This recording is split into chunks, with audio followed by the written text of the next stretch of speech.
So, dito na tayo ngayon sa third floor tayo ngayon, guys. Grabe yung creepy dito, guys. Grabe, nakakatakot. Mapapansin nyo, guys, yung mga kwarto dito, hindi talaga lahat bukas. Eh, pinapasok ko lang yung mga bukas na kwarto. Pero halos magkakamukha lang din naman sila. Ano yung itsura, guys, oh. Tingnan yung itsura. Yan, oh. Ito yung mga TV nila dito. Mga box type, oh. Mga lumang TV pa.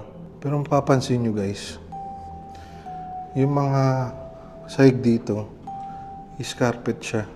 May TV pa dito. May aircon pa nga, guys, eh, oh. Feeling ko may nakasunod talaga sa akin.